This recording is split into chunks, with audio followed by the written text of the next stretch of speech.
धरती जिस पर कि कई प्रकार के जीव जंतु और वन्य प्राणी रहते हैं जो कई किस्म के हैं और हमारे आसपास विविधता की कोई कमी नहीं है हमारी धरती पर।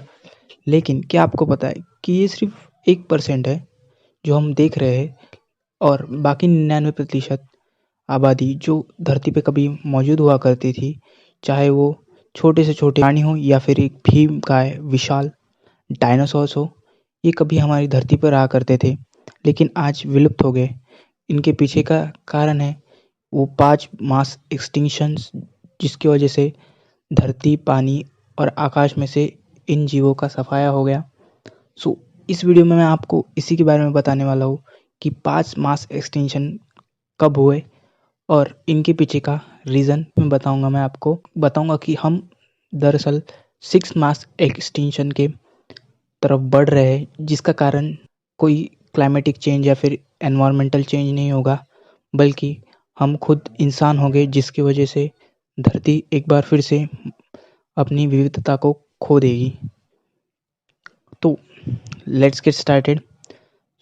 हम बात कर लेते हैं सबसे पहले कि मास एक्सटिंक्शन होता क्या है। मास एक्सटिंक्शन एक ऐसे प्रकार की घटना है जिसमें कि बहुत ही कम समय में बहुत सारी जातियाँ और प्राणियों की मृत्यु हो जाती है या फिर विलुप्त हो जाते हैं।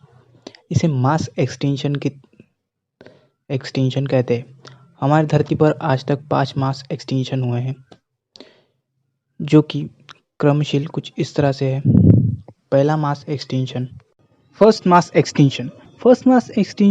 4,04,43 बिलियन साल पहले ऑर्डिविशन एज में हुआ था कि जिसमें कि 80% से ज़्यादा आबादी हमारी धरती पर की आबादी गायब हो गई।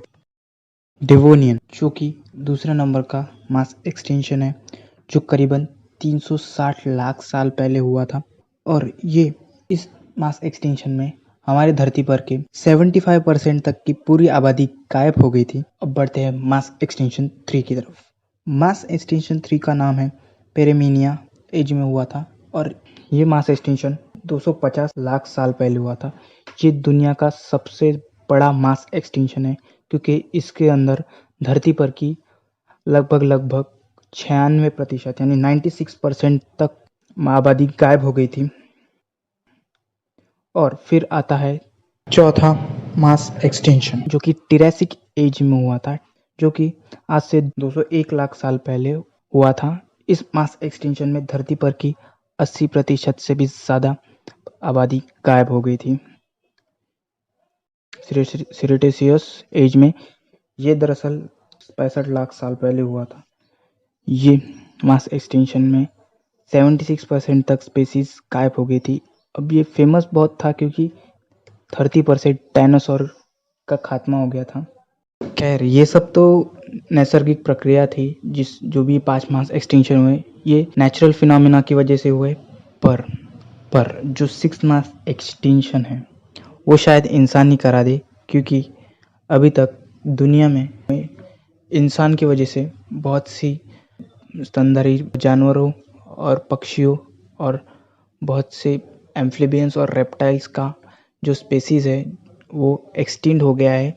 अगर हम आंकड़ों की बात करें तो 75 स्तनधारी, 335 बर्ड्स और 41 रेप्टाइल्स और 65 एम्फिबियंस है जो कि अभी लिस्ट डाउन किए गए हैं, जो कि रेड बुक में एक्सटिंक्ट की कैटेगरी में रखे गए हैं, यानी कि ये अभी विलुप्त होने की कगार पर है।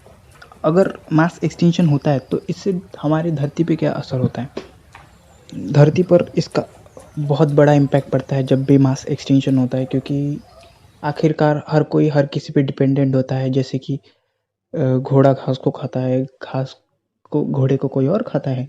खैर ये तो मजाक की बात है, लेकिन नेचर का जो बैलेंस है वो काफ़ी डेडिकेटेड है। अगर एक भी चीज़ हम निकाल देते हैं तो पूरे की पूरी चक्र ही रुक जाता है। जैसे कि मैं आपको एग्जांपल देता हूँ चाइना का। चाइना में दरअसल बर्ड्स को मारने का बहुत ही ज़्यादा फैशन की तरह है और लोग मज़े के लिए वहाँ पे बर्ड्स को मारते हैं। तो इससे क्या हुआ कि वहाँ की बर्ड की पॉपुलेशन बहुत ज़्यादा कम हो गई। और अभी आपने हाल ही में सुना होगा कि लोकटस यानी कि टिड्डा जो है वो बहुत ज़्यादा बड़े बड़े झुंडों में आ रहे हैं। तो ये उसी का एक ये है कि चाइना में जो है वो टिड्डों की संख्या बहुत ज़्यादा बढ़ गई, यानी कि बाकी इंसेक्ट्स की पॉपुलेशन बढ़ गई, क्योंकि बर्ड्स जो है वो इंसेक्ट को खाते हैं। आपको भी पता है चाइना में इंसानों ने हंटिंग की इनकी, और उसकी वजह से पॉपुलेशन इंसेक्ट्स की बढ़ गई।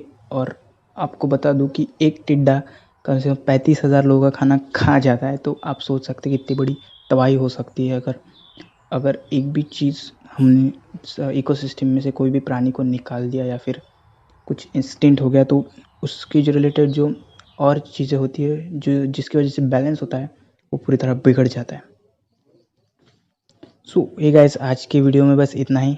आई hope you like the video. आप थोड़ी गलतियाँ भी माफ़ कीजिए। So thanks for watching. मिलते हैं अब नेक्स्ट वीडियो में।